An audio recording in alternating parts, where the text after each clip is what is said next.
أما بعد فأعوذ بالله من الشيطان الرجيم فقد قال النبي صلى الله عليه وسلم اغتنم خمسا قبل خمس شبابك قبل هرمك وصحتك قبل سقمك وغناك قبل فقرك وفراغك قبل شغلك وحياتك قبل موتك او كما قال علیہ الصلاۃ والسلام۔ سامعین محترم اور معزز ساتھیوں، آج کا عنوان نبی پاک صلی اللہ علیہ وسلم کی ایک اہم اور جامع حدیث، جس میں اللہ تعالیٰ نے اللہ کے نبی صلی اللہ علیہ وسلم نے 5 چیزوں کے بارے میں فرمایا کہ یہ 5 چیزوں کو غنیمت سمجھو، اس لیے کہ یہ 5 چیزیں تمہیں فری میں ملی ہے اور یہ ہمیشہ رہنے والی نہیں ہے۔ فرمایا یغتنم خمسا قبل خمس، تم 5 چیزوں کو 5 چیزوں سے پہلے غنیمت سمجھو۔ غنیمت کا مطلب یہ ہوتا ہے کہ جس میں آپ کا کچھ بھی نہیں لگا ہے اور آپ کو فری پوکٹ میں وہ چیز مل گئی۔ لیکن ایک تو یہ ہوتا ہے کہ جو نعمتیں آپ کو ملی ہے وہ ہمیشہ رہے، اور ایک یہ ہوتا ہے کہ یہ نعمتیں جو آپ کو ملی ایک وقت تک کے لیے ملی ہے، ہمیشہ کے لیے نہیں ملی ہے۔ تو عام طور سے ہوتا یہ ہے کہ جو چیز فری پھوکٹ میں انسان کو ملتی ہے اس کی قدر اور ویلو نہیں ہوتی ہے، جو محنت کے بعد جو چیزیں حاصل ہوتی ہے اس کی ویلو رہتی ہے۔ اللہ کے نبی صلی اللہ علیہ وسلم نے اس حدیث میں یہی فرمایا کہ یہ 5 چیزیں اگرچہ تم کو بغیر مانگے ملی ہے اور اللہ تعالیٰ نے کچھ کیے بغیر تم کو عطا کر دیا ہے، لیکن یہ 5 چیزیں اتنی اہم ہیں کہ اس کو یوں ہی سرسری گزار دینا تمہارے لیے نقصان دہ ہے، اور اگر اس کو سرسری نہیں گزارے، اس کو آپ نے ویلو دیا، اس کو اہمیت دیے، تو اگلی زندگی جو آنے والی ہے وہ زندگی آپ کی بہت اچھی اور خوشگوار گزرے گی۔ تو 5 چیزوں کو 5 چیزوں سے پہلے غنیمت سمجھنے میں ایک بات یہ بھی اللہ کے نبی نے فرما دیا کہ یہ 5 نعمتیں وہ ہیں جو ختم ہونے والی ہے، ہمیشہ آپ کے ساتھ رہنے والی نہیں ہے، اور ان نعمتوں کے ختم ہو جانے کے بعد آپ کو گزری ہوئی نعمتوں پر افسوس بھی ہوگا کہ کاش کہ اس نعمت کی ہمیں قدر ہو گئی ہوتی۔ سب سے پہلی نعمت جو اللہ کے نبی صلی اللہ علیہ وسلم نے فرمایا کہ شبابک قبل حرمک، کہ اپنی جوانی کو غنیمت سمجھو اپنے بڑھاپا سے پہلے۔ یعنی انسان کی زندگی میں 3 مراحل آتے ہیں، ایک بچپنا کا مرحلہ ہے، اور تیسرے نمبر پر جو آتا ہے وہ بڑھاپا ہے، اور بیچ میں جو نمبر آتا ہے وہ جوانی کا ہے۔ 2 مرحلے یعنی بچپنا اور بڑھاپا، اس میں انسان بہت کچھ چاہ کر بھی نہیں کر سکتا ہے، اسی لیے قرآن اور حدیث میں جس زندگی کو سب سے زیادہ فوکس کیا گیا ہے وہ انسان کی جوانی والی زندگی ہے، اور قیامت کے دن اللہ تعالیٰ جو سوال کریں گے آپ کے عمر کے بارے میں، اس میں سے خصوصی طور پر جوانی کی زندگی کے بارے میں سوال کریں گے۔ تو اللہ کے نبی صلی اللہ علیہ وسلم نے فرمایا کہ اس جوانی والی نعمت کو بڑھاپے سے پہلے غنیمت سمجھو۔ ایک بات تو اللہ کے نبی نے یہ سمجھایا کہ جوانی اللہ کی بہت بڑی نعمت ہے، اور دوسری بات اسی لفظ میں یہ سمجھا دیا کہ تمہارے اوپر بڑھاپا بھی آنے والا ہے۔ کوئی بھی انسان چاہے وہ امیر ہو یا غریب ہو ہمیشہ جوان نہیں رہ سکتا ہے، اور جوانی کے آثار کو اپنے اوپر سے وہ دور نہیں کر سکتا ہمیشہ کے لیے۔ دنیا میں ایسی کوئی چیز پیدا نہیں ہوئی یا ایسی کوئی دوا پیدا نہیں ہوئی جو انسان کے بڑھاپے کو روک دے. بڑھاپا تو آ کر رہتا ہے، لیکن غنیمت سمجھنے کا دو مطلب. ایک تو دنیا دار لوگ سمجھتے ہیں، جو مطلب ایک وہ بھی بیان کر دیتا ہوں، اور اللہ کے نبی صلی اللہ علیہ وسلم کے کہنے کا منشا کیا ہے وہ بھی سمجھنا ضروری ہے. دیکھو، دنیا دار لوگ یہ سمجھتے ہیں کہ جوانی کو غنیمت سمجھو بڑھاپے سے پہلے، یعنی جوانی میں اتنا کما لو اور جوانی میں دنیا اتنا بنا لو کہ جب بڑھاپا آئے تو بڑھاپے میں کوئی ٹینشن نہ ہو. حالانکہ یہ انسان کی ایک سوچ ہے کہ بڑھاپے میں کوئی ٹینشن نہ ہو، یہ نہیں ہو سکتا ہے. بڑھاپا نام ہے ٹینشن والی زندگی کا، چاہے آپ جوانی میں کتنا بھی کر لو. یہ دنیا دار لوگ سمجھتے ہیں کہ بڑھاپے سے پہلے، بڑھاپے کے آنے سے پہلے جوانی میں اتنی محنت کر لو کہ بڑھاپا بہت اچھا گزرے. یہ بھی کرنا چاہیے، ایسا نہیں کہ آدمی بس ہاتھ پر ہاتھ رکھ کر بیٹھ جائے، اس سے منع نہیں کیا جا رہا ہے. لیکن اللہ کے نبی صلی اللہ علیہ وسلم کے یہاں پر سمجھانے کا یہ منشا نہیں ہے. اصل منشا نبی صلی اللہ علیہ وسلم کے سمجھانے کا یہ ہے کہ جوانی میں جس طریقے سے انسان کو عبادت پر طاقت و قوت ہوتی ہے، بڑھاپے میں یہ طاقت و قوت آپ کو نہیں ملے گی. آپ رمضان کے مہینے کے روزے جو جوانی میں رکھ لیں گے، بڑھاپے میں نہیں رکھ پائیں گے. اور اسی طریقے سے 5 وقت کی نمازیں کھڑے ہو کر پڑھنا اور اس کے مکمل آداب اور شرائط کے ساتھ پڑھنا، یہ جو آپ سے جوانی میں ہو جائے گا بڑھاپے میں نہیں ہو پائے گا. اور اسی طریقے سے اور بھی بہت ساری چیزیں ہیں عبادات کے تعلق سے یا آخرت کو بنانے کے تعلق سے، جو جوانی میں آپ بنا لو گے آپ بڑھاپے میں نہیں بنا پاؤ گے. آپ جوانی میں تہجد کی نماز بہت آسانی سے پڑھ سکتے ہو، بڑھاپے میں نہیں پڑھ سکتے ہو، کیونکہ بڑھاپے میں طرح طرح کی بیماریاں آئی جاتی ہے. ہڈیاں کمزور ہو جاتی ہے، چمڑے کمزور ہو جاتے ہیں، اس کے اوپر بیماریاں نمودار ہو جاتی ہے. اور اسی طریقے سے انسان کا ذہن کمزور ہونے لگتا ہے، پڑھا ہوا انسان بھولنے لگ جاتا ہے. بہت سے حافظ قرآن بڑھاپے کی عمر میں وہ قرآن مکمل طور سے نہیں پڑھ سکتے ہیں.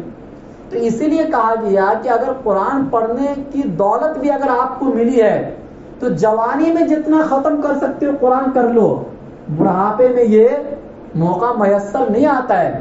اور یہ کون جانتا ہے کہ بڑھاپا آئے گا یا نہیں آئے گا. اس لیے بتایا اللہ کے نبی صلی اللہ علیہ وسلم نے کہ اپنی جوانی کو غنیمت سمجھو اپنے بڑھاپے کے آنے سے پہلے. اور سب سے زیادہ آج کل مسلمان جس نعمت کو ضائع کر رہے ہیں، برباد کر رہے ہیں، وہ جوانی کی نعمت ہے. جوانی کی نعمت، مسلمان بچہ جب جوان ہوتا ہے تو اس کی شروعات گناہ سے ہوتی ہے اور پھر پوری جوانی گناہوں میں گزر جاتی ہے. دنیا تو بنا لیتے تھوڑا بہت، لیکن آخرت بالکل بھی وہ جوانی میں نہیں بنا پاتے. اور ایک بات یاد رکھو، انسان کو جوانی میں جس چیز کی لت لگ جائے بڑھاپے میں اسی چیز میں مزہ آتا ہے.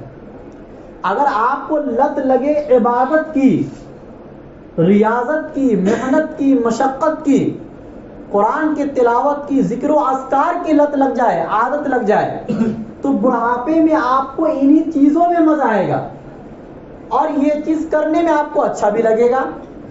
لیکن اگر آپ کو جوانی میں لت لگ جائے گناہوں کی تو بڑھاپے میں گناہ کرنے کا دل تو بہت کرے گا، لیکن آپ گناہ کرنے پر قادر نہیں ہو پائیں گے.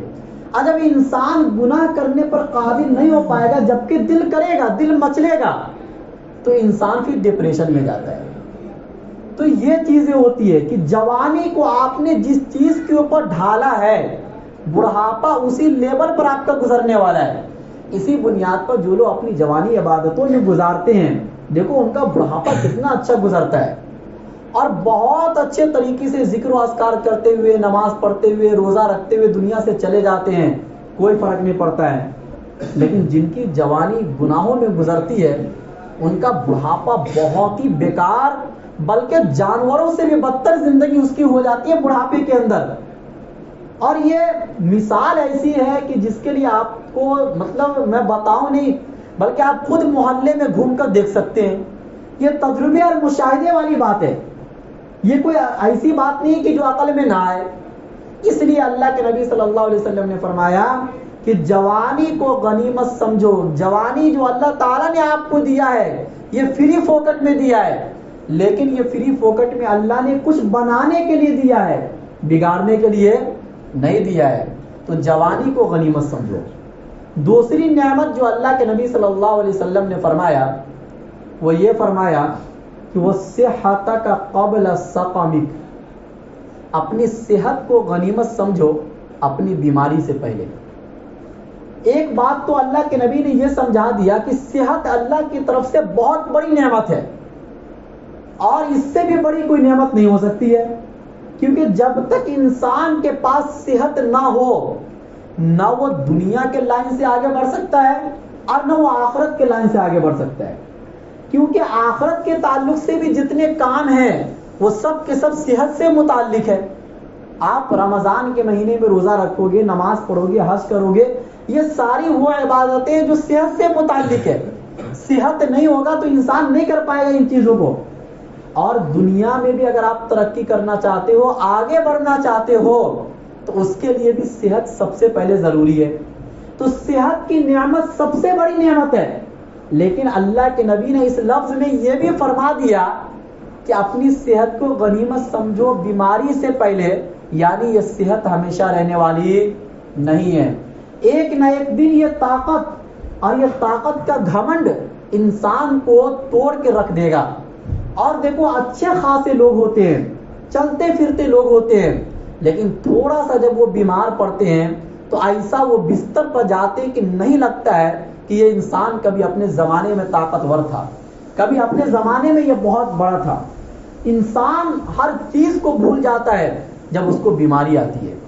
تو اسی لیے اللہ تعالیٰ سے ہمیشہ عافیت بھی مانگنا چاہیے, اور اللہ کے نبی خود مانگتے تھے عافیت. اللہم انی اسألک العافیہ فی الدنیا والآخرہ, کہ اللہ میں آپ سے دنیا اور آخرت میں صحت اور عافیت مانگتا ہوں. اللہ تعالیٰ سے مانگنا چاہیے. لیکن بیماری آئے گی یہ یقینی ہے. کوئی انسان ایسا دنیا میں نہیں گزرا ہے کہ جس کو بیماری نہ آئے. جوانی میں اگر نہ آئے, بڑھاپے میں تو ضرور آئے گی بیماری. تو اللہ کے نبی نے فرمایا کہ یہ جو صحت کی نعمت ہے اللہ کی طرف سے بہت بڑی نعمت ہے, اس کو غنیمت سمجھ لو بیماری کے آنے سے پہلے. ایک حدیث میں تو اللہ کے نبی نے فرمایا کہ نعمتان مغبون فیہما کثیر من الناس الصحت والفراغ, کہ دو نعمت اللہ کی طرف سے ایسی ہے کہ جس میں اکثر لوگ غفلت برت رہے ہیں. اور وہ دو نعمت میں سے ایک نعمت صحت اور دوسری نعمت خالی وقت. یعنی اللہ کے نبی کے کہنے کا مقصد یہ ہے کہ انسان کے پاس صحت ہے, طاقت ہے, قوت ہے, ہر عبادت وہ کر سکتا ہے, لیکن پھر بھی وہ کرنے کو تیار نہیں ہے, اور وہ انتظار کر رہا ہے بڑھاپے کا. حالانکہ اس صحت کے بعد بیماری آپ کو آنے والی ہے, اور اس بیماری کی زندگی میں آپ کا دل چاہے گا کہ اب میں عبادت کروں, لیکن اب وہ عبادت کرنے کا ٹائم آپ سے نکل گیا.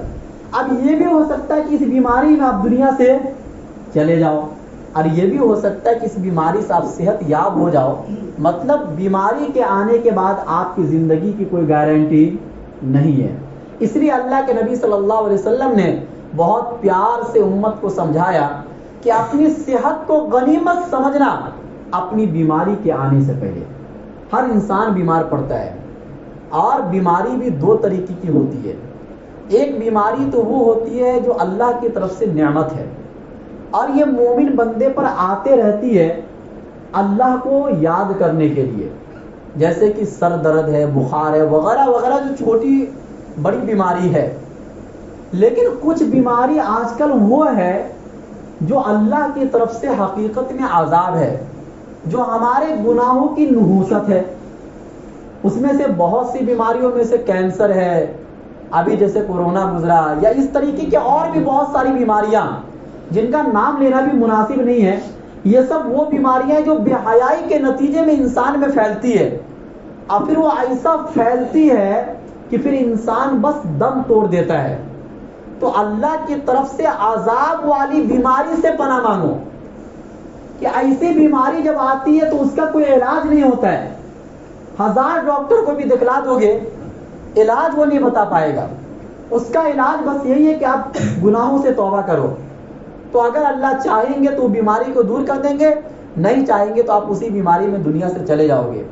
لیکن ایک بیماری وہ ہوتی ہے جو اللہ کی طرف سے نعمت ہوتی ہے, جس میں اللہ آپ کو یاد آتے ہیں, اور ایک بیماری وہ ہوتی ہے جو ہمارے گناہوں کی نحوست کی بنیاد پر اس دنیا میں وہ بیماری پھیل چکی ہے, اور جس کے بارے میں اللہ کے نبی نے ایک حدیث میں فرمایا کہ جب دنیا میں بے حیائی پھیلے گی تو ایسی بیماری کا تم نام سنو گے کہ جو نام تمہارے باپ داداؤں نے نہیں سنا ہوگا.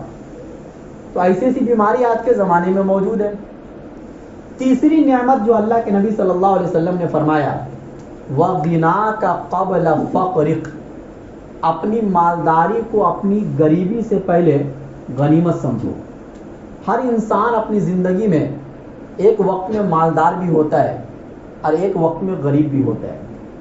کبھی ایسا ہوتا ہے تو بچپنا ہی اس کا مالداری میں, مطلب وہ پیدا ہوا, ماں باپ مالدار ہے, شروع سے وہ مالدار رہا, لیکن انسان یہ سمجھنے لگتا کہ یہ مالداری ہمیشہ اس کے پاس رہے گی, حالانکہ ایسا نہیں ہے.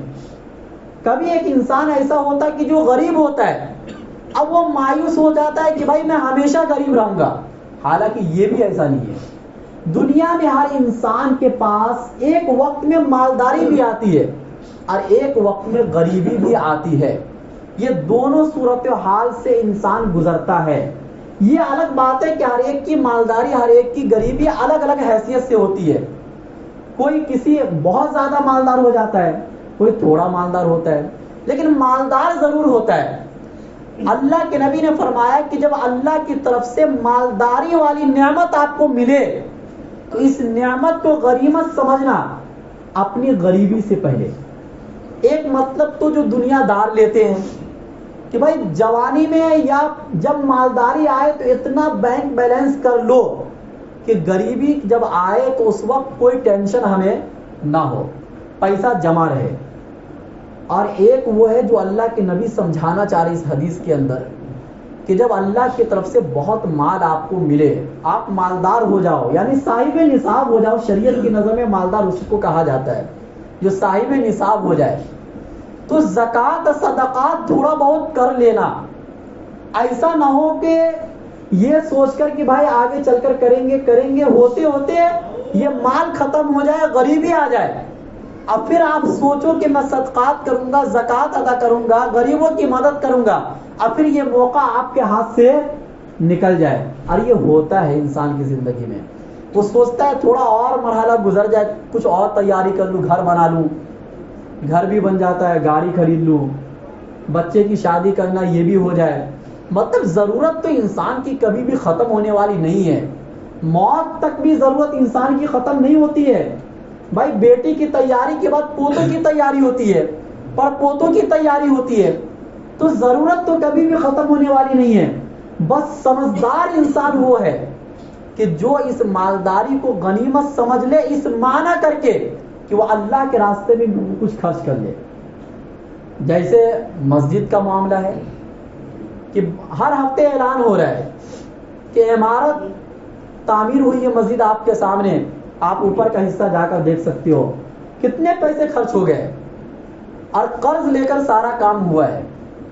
اب اس حدیث کو یہاں پر سامنے رکھو کہ اپنی مالداری کو غنیمت سمجھو اپنی غریبی سے پہلے. اس حدیث کے ساتھ اگر میں ایک اور حدیث جوڑ دوں تو بات اور سمجھ میں آ جائے گی کہ بخاری کی حدیث میں اللہ کے نبی نے فرمایا, من بنا للہ مسجدا بنا اللہ لہ بیتا فی الجنہ. بھائی مالداری کو غنیمت سمجھنے کا دنیا والے جو مطلب یہی سمجھتے ہیں کہ بھائی آج پیسہ ہے تو گھر بنا لو, آج پیسہ ہے تو اور زمین خرید لو یا سونے چاندی خرید لو جو آگے اگلے وقت میں کام آئے. دنیا والے تو یہ مطلب سمجھتے ہیں نا, لیکن اللہ کے نبی نے حدیث میں کیا فرمایا کہ اگر مسجد میں 1 روپیہ بھی تم خرچ کرو گے اللہ کے لیے, اگر مسجد تعمیر کرو گے, تعمیر کا مطلب پوری مسجد بنانا نہیں ہے, جو بھی آپ سے ہو سکتا ہے، اگر آپ اتنا بھی تعاون کر دو تو اللہ تعالیٰ کل قیامت کے دن جنت میں آپ کے لیے ایک گھر تعمیر کرے گا۔ اب اللہ جو گھر تعمیر کریں گے وہاں تو سونے چاندی کا گھر ہوگا، ہیرے جواہرات کے گھر ہوں گے، یہ اینٹ پتھر کے گھر تھوڑی نہ ہوں گے جنت کے اندر۔ ایک تو وہ ہے کہ جو جنت آپ کو ملے گی ایمان کی بنیاد پر، لیکن ایک جنت وہ ہے کہ جو بہت اعلیٰ کوالٹی میں آپ کو ملے گی۔ یہ جنت پانے کے لیے آپ کو کچھ کرنا پڑے گا، صرف ایمان کافی نہیں ہے۔ تو اللہ کے نبی نے جو فرمایا کہ اپنی مالداری کو غنیمت سمجھو اپنی غریبی سے پہلے، یعنی اگر یہ موقع آپ کو ہاتھ میں آیا مسجد کی تعمیر کرنے کا تو اس موقع کو غنیمت سمجھو۔ شاید کبھی ایسا موقع آئے کہ مسجد تعمیر کرنے کا موقع ملے ہی نہ، اور ایسا ہو سکتا ہے حالات کے پیش نظر کہ مسجد آباد کرنا تو چھوڑو، جو مسجد بنی ہے وہ ٹوٹ رہی ہے۔ تو اسی لیے ایسے حالات کے آنے سے پہلے تیاری کر لو۔ اللہ تعالیٰ کو حالات بدلنے میں ٹائم نہیں لگتا ہے۔ آج کچھ حالات ہے، کل کچھ اور حالات ہو جائیں گے، اور آدمی سوچ بھی نہیں سکتا کہ ایسے بھی حالات آ سکتے ہیں۔ وَتِلْكَ الْأَيَّامُ نُدَاوِلُهَا بَيْنَ النَّاسِ، اللہ قرآن میں فرماتے ہیں کہ لوگوں کے درمیان اللہ اس زندگی کو عدلتے بدلتے رہتے ہیں۔ اگر یہ عدلنا بدلنا نہ ہو تو ہر انسان گھمنڈی ہو جائے گا، تکبر میں چور ہو جائے گا۔ جو غریب ہے وہ غریب رہے گا، جو امیر ہے وہ امیر رہے گا، جو ظالم ہے وہ ظالم رہے گا، جو مظلوم ہے وہ مظلوم رہے گا۔ پھر زندگی کا نظام درہم برہم ہو جائے گا۔ اس لیے اللہ زندگی کے اندر آپ کے احوال کو عدلتے بدلتے رہتے ہیں تاکہ آپ ایک پوزیشن پر رہنے کی وجہ سے آپ کے دل میں کسی بھی قسم کا کوئی تکبر پیدا نہ ہو۔ تو اللہ کے نبی نے فرمایا کہ وہ غناک قبل فقرک، اپنی مالداری کو اپنی غریبی سے پہلے غنیمت سمجھو، یعنی اچھے کاموں میں خرچ کرو۔ اور چوتھی نصیحت، وفراغک قبل شغلک، اپنے خالی وقت کو غنیمت سمجھو مصروفیت سے پہلے۔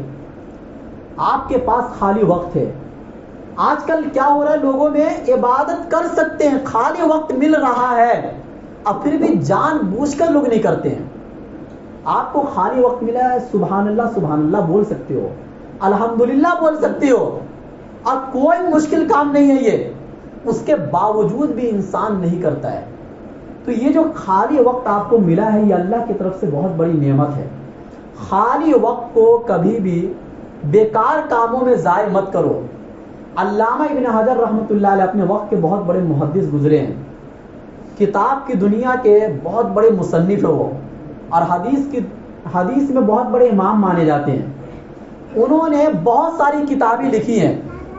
جب اس زمانے میں لکھائی ہوتی تھی تو روشنائی سے لکھتے تھے وہ لوگ، یعنی وہ لکڑی کا پین ہوتا تھا، اس کو روشنائی میں ڈالتے تھے، پھر اس سے لکھتے تھے۔ جب روشنائی میں وہ ڈالتے تھے اتنے وقت میں بھی وہ سبحان اللہ پڑھتے تھے، تیسرا کلمہ، اس وقت کو بھی خالی نہیں جانے دیتے تھے۔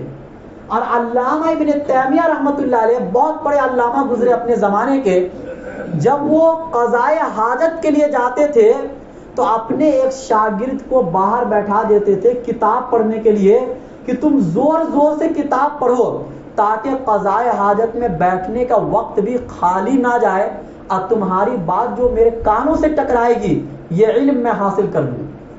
اتنا وہ لوگ اپنے وقت کو قیمتی بناتے تھے۔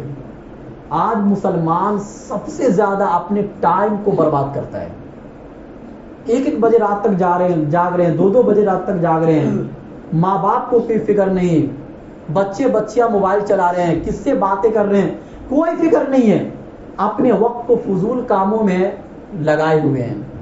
حدیث میں آتا من حسن اسلام المری ترکہ ما لا یعنی، اسلام کی اچھی خوبیوں میں سے ایک یہ بھی ہے کہ لا یعنی کاموں کو چھوڑ دو، جس میں نہ دین کا فائدہ نہ دنیا کا فائدہ، ایسے کاموں کو چھوڑ دو۔ ہاں وہ کام کو ترجیح دو جس میں آخرت کا اول نمبر پر فائدہ ہو اور دنیا کا بھی فائدہ ہو۔ اسلام آپ کو یہ منع نہیں کرتا ہے کہ آپ ایسا کام مت کرو جس میں دنیاوی نفع ہو، بلکہ کرو، کماؤ، لیکن ایسا کام مت کرو جس کا دنیا میں بھی کوئی فائدہ نہیں اور آخرت میں بھی کوئی فائدہ نہیں۔ اب 5ویں نصیحت جو اللہ کے نبی نے آخری نصیحت فرمایا کہ کوئی انسان یہ کہہ سکتا ہے کہ بھائی میں بیمار ہوں، میں غریب ہوں، میرے پاس ٹائم بھی نہیں مل رہا ہے، تو میں کس چیز کو غنیمت سمجھوں؟ تو اللہ کے نبی نے فرمایا وَحَيَاتَكَ قَبْلَ مَوْتِكَ، اپنی زندگی کو اپنی موت سے پہلے غنیمت سمجھ لو۔ بھائی یہ تو سب کے پاس ہے نا کہ جب تک تم مرے نہیں ہو یہ زندگی آپ کے پاس غنیمت ہے۔ مرنے کے بعد اللہ تعالیٰ کے پاس جا کر کہو گے کہ دوبارہ دنیا میں جانے کا موقع دے دیجئے، پھر میں اچھے کام کروں گا۔ فَارْجِعْنَا نَعْمَلْ صَالِحًا إِنَّا مُوقِنُونَ، آپ ہمیں لوٹا دیجئے، اب ہم جائیں گے تو بہت اچھے اچھے کام کریں گے۔ فَأَصَّدَّقَ وَأَكُن مِّنَ الصَّالِحِينَ، میں صدقہ کروں گا اور نیک لوگوں میں سے ہو جاؤں گا۔ یہ ساری وہ باتیں ہیں جو قرآن نے نقل کی ہے انسانوں کی کہ مرنے کے بعد یہ کیسی کیسی باتیں اللہ تعالیٰ سے کرے گا۔ اللہ کہیں گے کلا، ہرگز نہیں، انہا کلمۃ ہوا قائلھا، یہ وہ باتیں جو تو کہہ چکا، اب یہ ختم، اب اس کا ٹائم ختم۔ وَمِن وَرَائِهِمْ بَرْزَخٌ إِلَى يَوْمِ يُبْعَثُونَ، اب اس کے بعد برزخی زندگی شروع ہو رہی ہے، اب یہ قیامت تک تم برزخ میں رہو گے۔ یعنی انسان یہ سب باتیں اس وقت کہتا ہے جب اس کی آنکھ کھلی ہوتی ہے اور موت مکمل طور سے آئی بھی نہیں ہوتی ہے، زبان سے بولنے کی طاقت انسان کے اندر سے ختم ہو جاتی ہے موت سے کچھ پہلے، اس وقت انسان یہ سب باتیں کہتا ہے۔ ابھی وہ قبر میں نہیں گیا ہے، اور قیامت کے دن جو تمنا کرے گا وہ تو الگ ہے۔ یا لیتنی قدمت لحیاتی، کاش کہ میں اس دنیاوی زندگی کے لیے، اس آخری والی زندگی کے لیے کچھ بھیج دیا ہوتا۔ لیکن یہ وہ تمنا ہے جو انسان مرنے سے پہلے زبان کی طاقت کے ختم ہونے کے بعد جو تمنا انسان کرے گا، جب وہ موت کے فرشتوں کو دیکھے گا، جب وہ جنت اور جہنم کے مناظر کو دیکھے گا، جب وہ سارے غیب کو دیکھ لے گا جو اللہ نے انسانوں سے چھپا کر رکھا ہے۔ ہر انسان اپنی موت سے پہلے یہ ساری چیزیں دیکھ لیتا ہے، لیکن اس وقت واپس آنے کا کوئی موقع نہیں۔ اللہ کے نبی نے فرمایا اپنی زندگی کو غنیمت سمجھنا، اپنے موت سے پہلے زندگی ایک مرتبہ ملتی ہے، بار بار نہیں ملتی ہے۔ اللہ ہم سب کو کہنے سننے سے زیادہ عمل کرنے کی توفیق نصیب کرے۔